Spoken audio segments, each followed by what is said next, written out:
Você, concurseiro aí da carreira policial, não pode ir para uma prova de concurso sem compreender, sem saber todos os detalhes, as minúcias, jurisprudência, o que a doutrina fala sobre o princípio da insignificância e principalmente como a banca tem cobrado.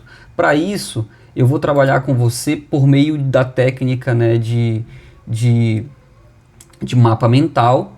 E aí eu vou tentar aqui trazer para você o máximo de informações que trata sobre o princípio da insignificância, ok? E aí, certeza que após essa aula você não vai ser alvo fácil para as bancas, né, quando se trata em princípio da insignificância. Primeira coisa, nós vamos falar sobre conceito e fundamentos, tá? E aí você já começa a já se familiarizar com alguns termos. Quando se fala em princípio da insignificância, você já sabe, nós estamos falando sobre atipicidade material da conduta. E aqui está um ponto. O fato típico, quando você estuda a teoria do crime, você sabe que nós adotamos a teoria tripartite, né, que tem fato típico, ilícito e culpável. São degraus que você precisa subir, cumulativos, para que você tenha a caracterização do crime. O primeiro degrau é o fato típico. Dentro do fato típico, você vai ter que analisar a conduta, analisar o resultado, analisar o nexo causal e a tipicidade. Quando você chega na análise da tipicidade, você vai precisar analisar se a tipicidade ela é formal ou material. Qual seria a diferença? A tipicidade material tem a ver com o desvalor da conduta. Deixa eu te perguntar, o que é mais grave? Qual é a conduta que é mais grave? É o furto de uma caneta Bic ou um homicídio? Um roubo à mão armada? O que seria mais grave? Então, é aqui que está a análise da tipicidade material. A tipicidade material, ela cuida do desvalor da conduta. Simplesmente assim. Quando nós falamos de tipicidade formal, aqui é a adequação da conduta ao fato típico, à norma. Lembra do princípio da taxatividade que nós falamos? Que a lei, o princípio da legalidade diz que a lei ela precisa estar taxativa, né? Ela precisa ter ali o seu preceito primário, preceito secundário, para que haja validade, né? Então, quando nós falamos de tipicidade formal, nós estamos dizendo o seguinte, que aquela conduta ela tem adequação ao que está na norma, ao que está no tipo penal. Artigo 121, matar alguém. Isso daí é a conduta criminosa do homicídio. Então, se alguém tira a vida de uma pessoa, ela se adequa à tipicidade formal. Então, toda vez que você analisa uma conduta, você precisa se perguntar, a tipicidade material, ou seja, essa conduta ela é realmente grave? A tipicidade formal, essa conduta está lá no código, é tipificada como um crime? Beleza, se você conseguiu adequar, você tem ali o fato típico, né, a tipicidade caracterizada. Então, beleza, quando nós falamos de princípio da insignificância, nós estamos dizendo o seguinte, que não há tipicidade material, ou seja, não há gravidade naquela conduta. Imagine só o furto de um pão na padaria em função da fome. A pessoa está com fome, vai lá e furta um pão. Qual é a gravidade desse furto para a sociedade? Esse pão é capaz de gerar, por exemplo, a falência daquela padaria? Enfim, então aqui nós estamos diante da tipicidade material, ou seja, o desvalor da conduta não é tão grave. Se não há tipicidade material, nós estamos diante do princípio da insignificância.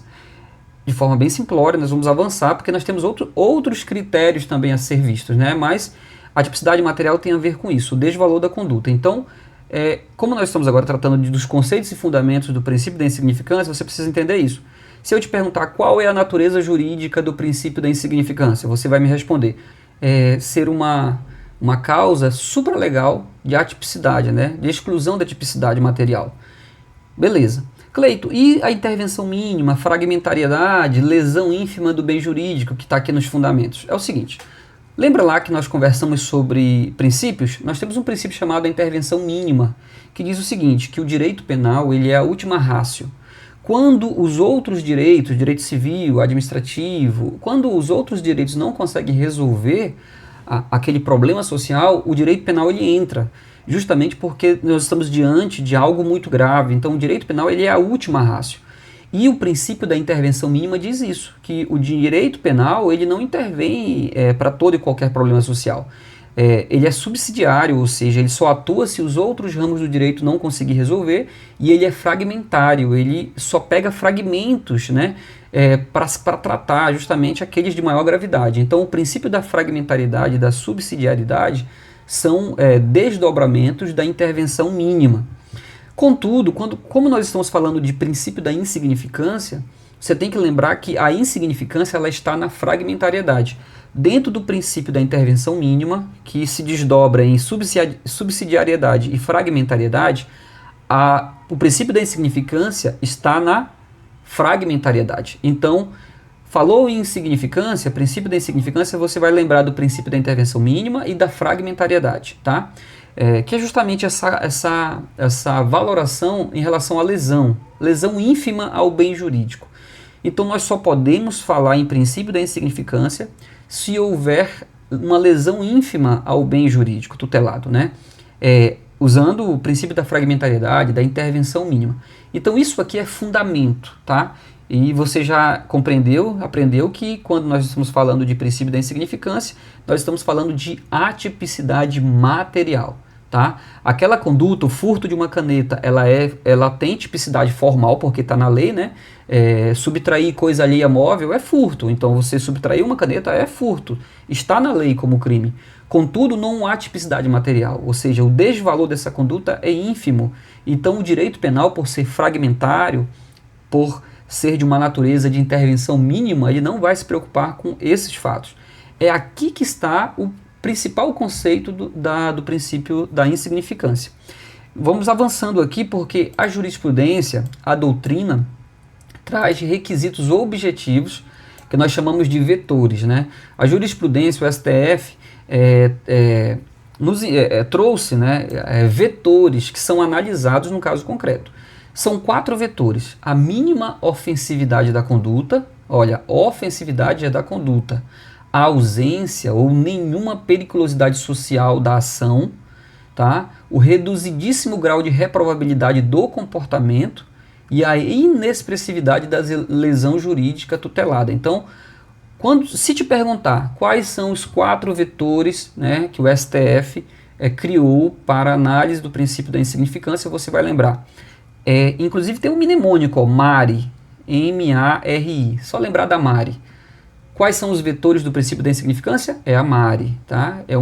É um conceito jurisprudencial, doutrinário, que significa mínima ofensividade da conduta, ausência ou nenhuma periculosidade social da ação, reduzido grau de reprovabilidade do comportamento e a inexpressividade da lesão jurídica do bem tutelado. Então, esses são os requisitos objetivos que foram determinados pela jurisprudência, por meio do STF, e normalmente é cobrado em prova também. Vamos à classificação doutrinária. Aqui entra um tópico de aprofundamento, mas a gente precisa ser completo aqui nessa aula. Você precisa diferenciar o que é bagatela própria e o que é bagatela imprópria. Se eu te perguntar, candidato, me diga qual é a diferença entre bagatela própria e bagatela imprópria. Vamos pelo mais fácil, pelo mais simples. A bagatela própria é o princípio da insignificância. O princípio da insignificância é a bagatela própria, ok? Ok. E a bagatela imprópria? A bagatela imprópria é um fenômeno que ocorre em que eu não tenho ali uma atipicidade. O que ocorre é a excludente de punibilidade.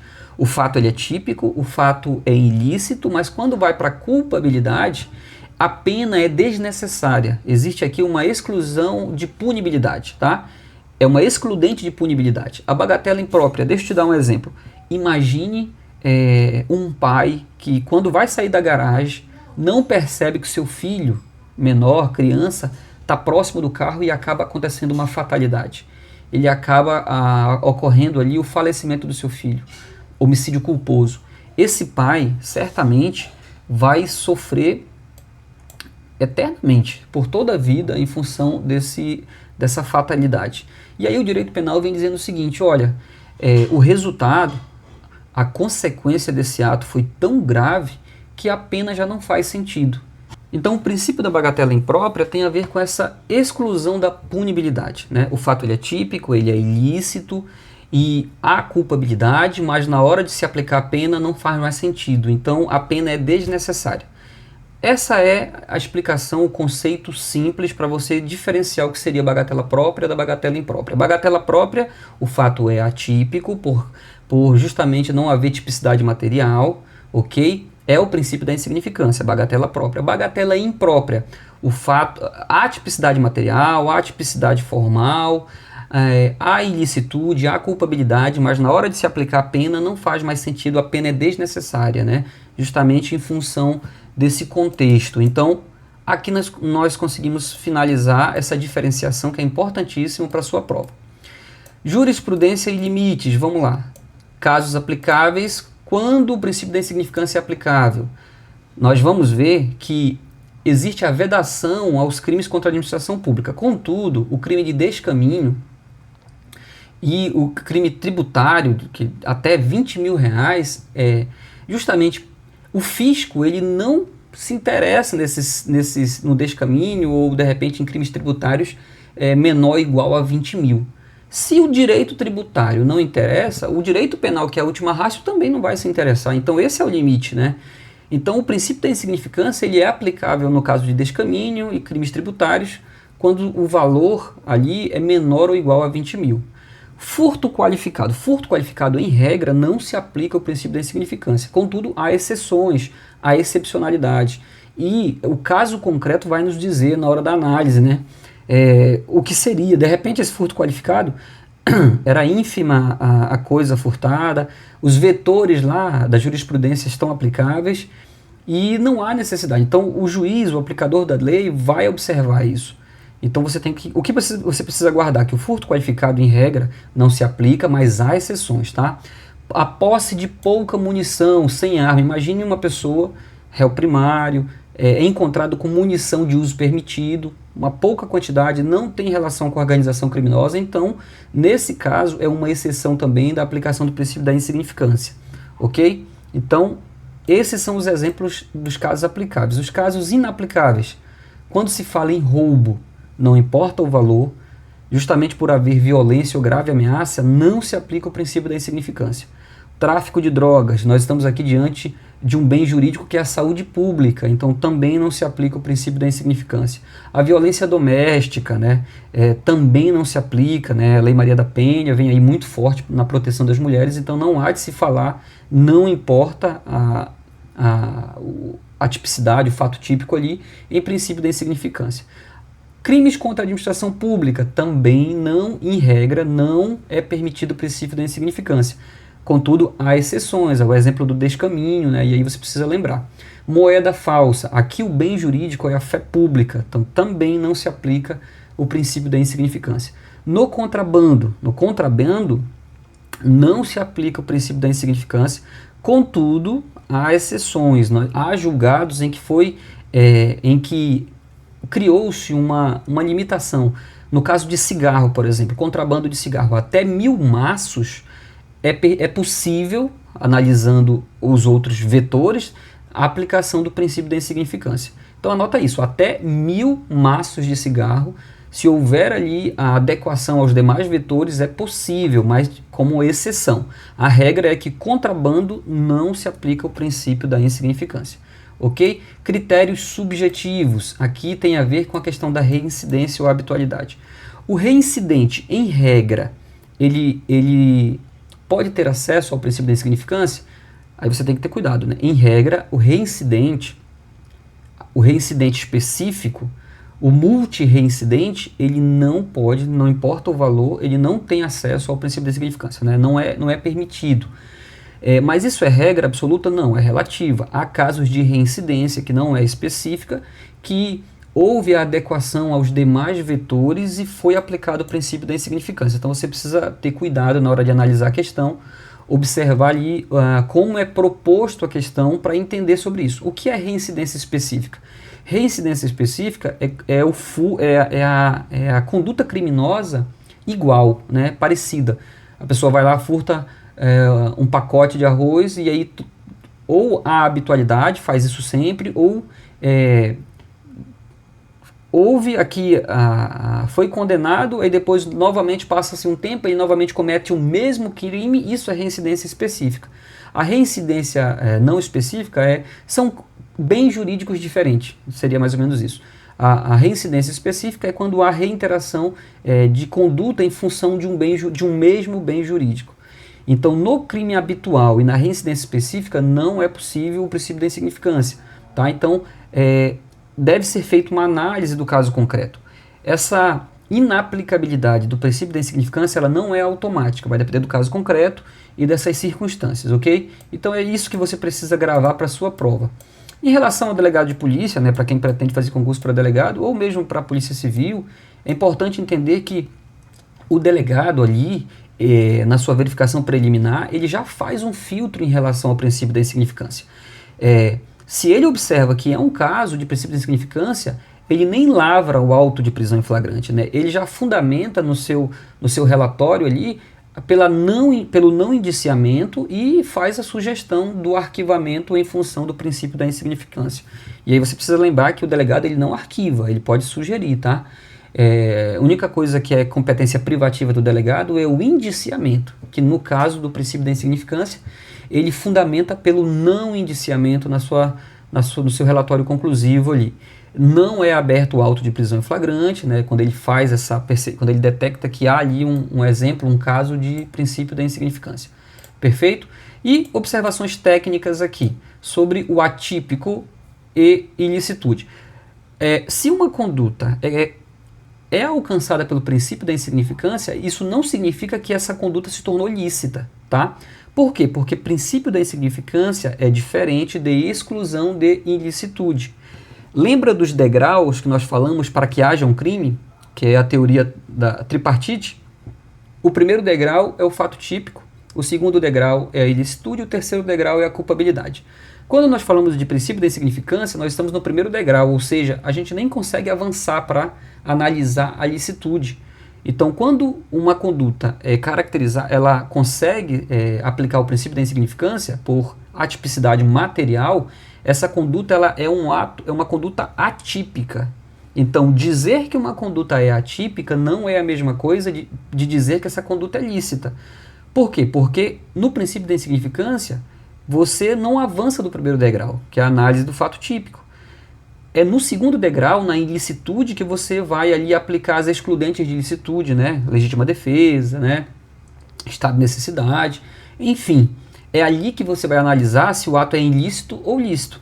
Ou seja, uma conduta alcançada pelo princípio da insignificância, ela pode ser atípica e ilícita ao mesmo tempo. Ela pode ser um ilícito civil, um ilícito administrativo, né?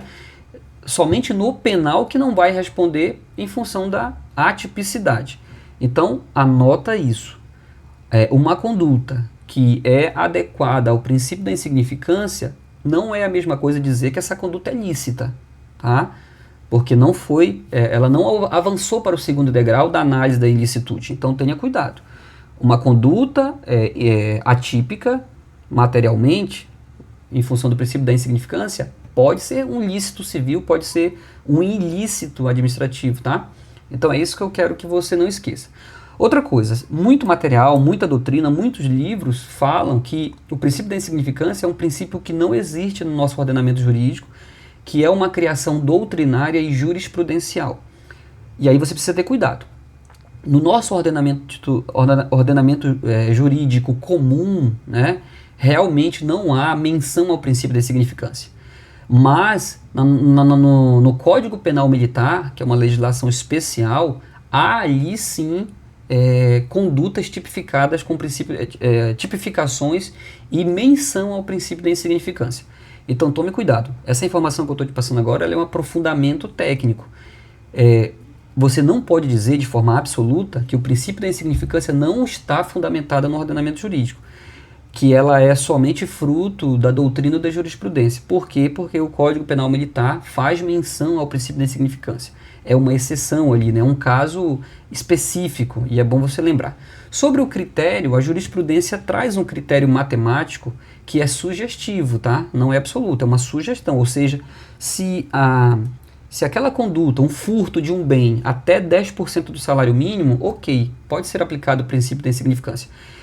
Isso não significa dizer que se o valor for maior, dependendo do contexto, não seja aplicado. Pode ser que seja aplicado sim. Mas aqui é um indicativo, até 10% do salário mínimo. Se for pessoa jurídica, até 20%. Imagine um comércio, o furto de algum objeto do comércio, até 20% do salário mínimo seria um critério matemático, uma sugestão matemática para análise do princípio da insignificância. Então, eu só trouxe esse aprofundamento para que pudéssemos discutir e para que você tenha ideia do quão profundo é o tema do princípio da insignificância. Ok? Então agora nós vamos resolver algumas questões sobre o princípio da insignificância para finalizar, perfeito?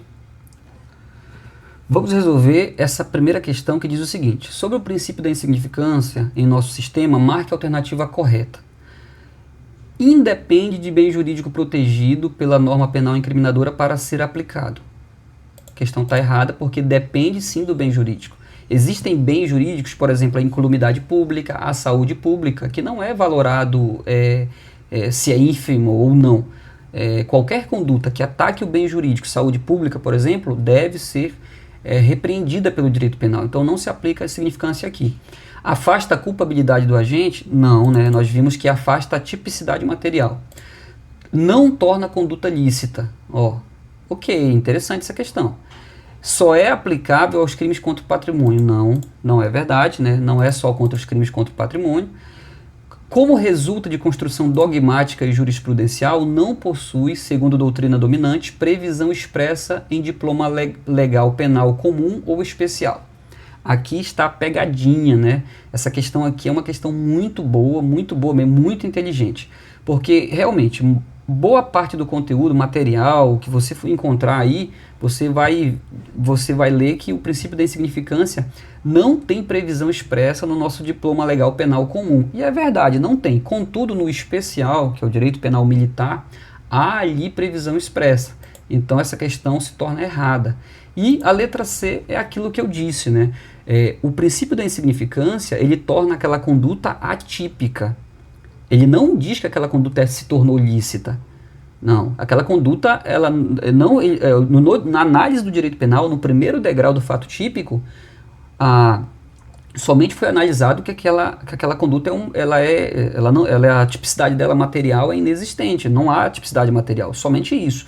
Então, essa conduta que é acobertada pelo princípio da insignificância pode ser um ilícito civil ou um ilícito administrativo, enfim. Então vamos lá, nossa alternativa vai ser a letra C.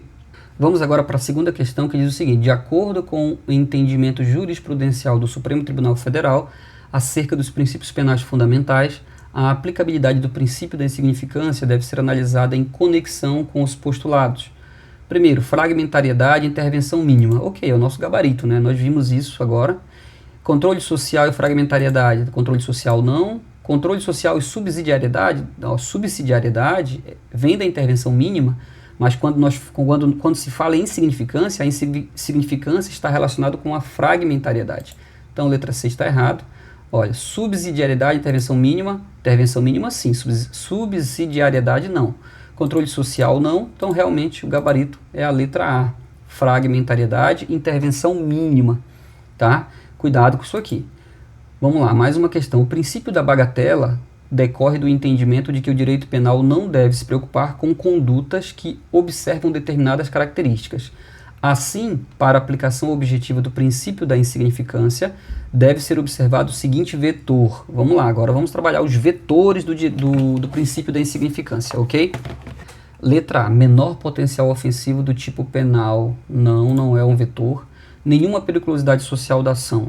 A ausência de periculosidade social da ação. Ok, pode ser a nossa alternativa. Inexistência da lesão jurídica provocada. A lesão, ela pode ser ínfima, ou seja, é a inexpressividade. Ela tem que ser inexpressiva, não inexistente. Essa questão está errada. A ausência de reprovabilidade do comportamento. Não é a ausência, é a reduzido grau de reprovabilidade, né? Então, nosso gabarito será a letra B. Outra questão. Jonas, primário e portador de bons antecedentes, subtraiu, sem violência ou grave ameaça, 10 pacotes de biscoito avaliados no todo em R$ 90, pertencentes ao supermercado XYZ, né, pessoa jurídica. Desse cenário, é correto afirmar que Jonas, vamos lá, não responderá por qualquer crime em razão do princípio da insignificância que afasta a culpabilidade. Errado, né? A insignificância, ela afasta a tipicidade, né? A tipicidade material. Não responderá por qualquer crime em razão do princípio da insignificância que afasta a tipicidade da conduta. Ok. Não responderá por qualquer crime em razão do princípio da insignificância que afasta a ilicitude. Ilicitude é o segundo degrau. Não, nós nem chegamos lá, né? A insignificância já acaba ali no primeiro degrau, que é do fato típico. Responderá pelo crime de furto simples privilegiado. Não. Responderá por furto simples. Não. Nossa alternativa, letra B. Jonas é primário, portador de bons antecedentes, não houve violência. O supermercado, lembra lá que há uma sugestão de até 20% do salário mínimo ser ali matematicamente o valor do bem para ser adequado ao princípio da insignificância? Então, ok. Vamos aqui responder mais uma questão. A doutrina é segura ao afirmar que o direito penal não deve se ocupar com bagatelas ou insignificâncias. Isto é, não deve haver preocupação com condutas que não afetem a sociedade por inteiro, de modo que o crime não pode ser visto apenas como uma simples transgressão à lei penal determinada pelo Estado, mas uma conduta que causa grave ofensa ao bem jurídico protegido. Ok, aqui trouxe um conceito do princípio da insignificância, né? Esse aqui é um concurso para procurador jurídico. Acerca do princípio da insignificância, marque a opção incorreta. Cuidado, ele quer a incorreta. Então nós temos 3 alternativas corretas e uma incorreta. Vamos analisar. Letra A. Para a incidência do princípio da insignificância, o Supremo Tribunal Federal designou a necessidade da existência dos seguintes vetores. Perfeito, o STF que determinou os vetores. Mínima ofensividade da conduta, ok? Inexistência ou ausência, né, de periculosidade social da ação, reduzido grau de reprovabilidade do comportamento e inexpressividade da lesão. Perfeito. Então essa questão não é o que nós procuramos porque nós queremos a incorreta. O princípio da insignificância possui finalidade de excluir a ilicitude. Opa, é o segundo degrau da teoria do crime, né? Não, então essa aqui certeza é nosso gabarito, mas vamos ver os demais.